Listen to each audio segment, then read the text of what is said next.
partout vous nous suivez, je vous bénis dans le nom de Jésus. Bienvenue sur notre chaîne. Aujourd'hui, dans cette nouvelle vidéo, on va parler de la prière. On va parler de comment développer des bonnes habitudes de prière. Ce thème a été développé sur EMCI TV à la table avec Annabelle, une très belle émission qui s'est passée avec Aurélie, Nadège, Sandra et Annabelle.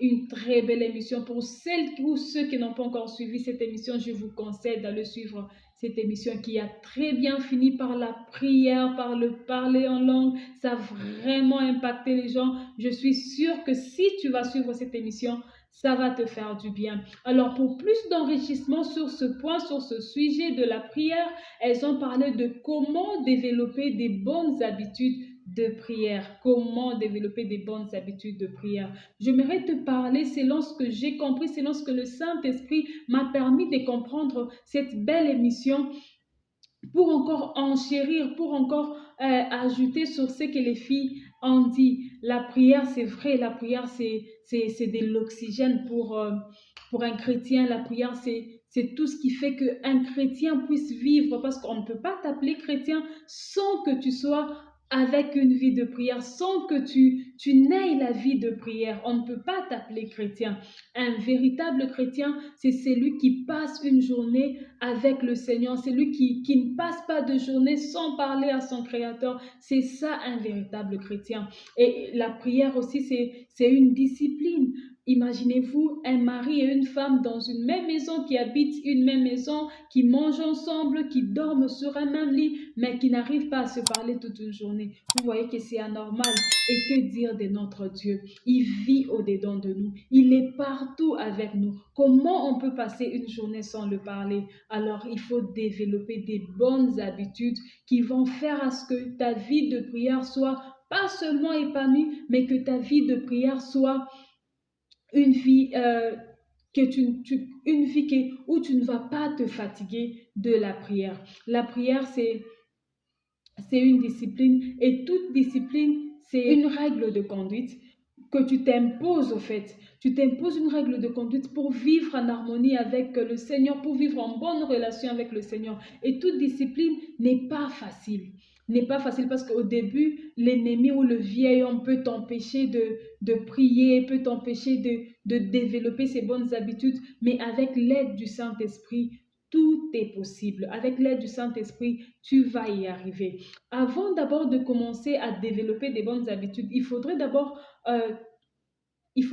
manifester l'envie au fait. Si tu ne manifestes pas l'envie, si tu ne manifestes pas le désir de développer ces bonnes habitudes, le Saint-Esprit ne t'aidera pas. Vous savez, il y a des choses que quand on ne demande pas au Seigneur, il ne va pas le faire. Il faudrait que tu parles, il faudrait que tu manifestes la volonté, le désir de chercher à développer ces bonnes habitudes, afin que le Saint-Esprit lui-même puisse t'aider, afin que le Saint-Esprit lui-même puisse démontrer comment tu vas développer cette vie de prière, quand bien même qu'il existe de bases sur lesquelles tu peux te poser, sur lesquelles tu peux te positionner pour commencer maintenant à vivre une vie de prière différente que celle que tu avais avant, parce que la vie de prière, elle se développe.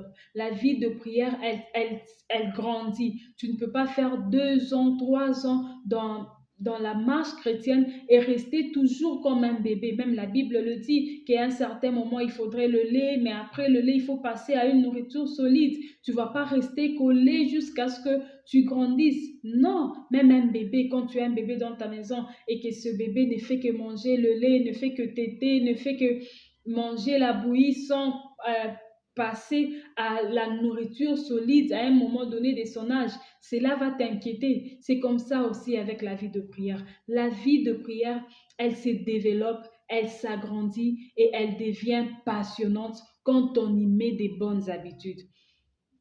Et il y a des bonnes habitudes que beaucoup de gens qui sont de base. Par exemple, il y a la lecture de la parole, la méditation de la parole. Tu peux lire la parole de Dieu. Tu peux prendre une journée, tu te dis, je ne passerai pas de journée sans que je ne lise la parole de Dieu. Tu peux commencer par un verset par jour. Si normalement tu peux prendre un chapitre et en lisant le chapitre, tu choisis un verset que tu peux méditer au fait. Tu médites sur ces versets, mais tu lis quand même un chapitre pour une journée parce qu'une journée, ça fait 24 heures. Et il y a aussi des heures de prière comme Aurélie l'a dit, il y a des heures de prière et ces heures de prière, ce sont des heures où les portes spirituelles sont ouvertes et c'est vraiment des heures propices, des heures très, très bien pour la prière.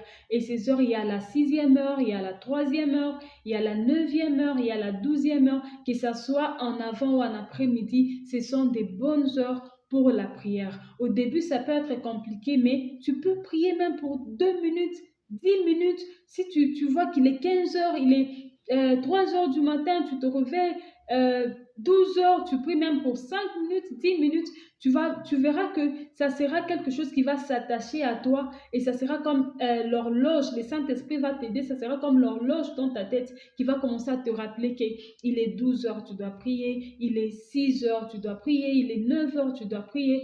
Tu peux être au travail, tu peux être occupé, mais tu peux prier dans ton cœur, car notre Dieu écoute même la prière du cœur.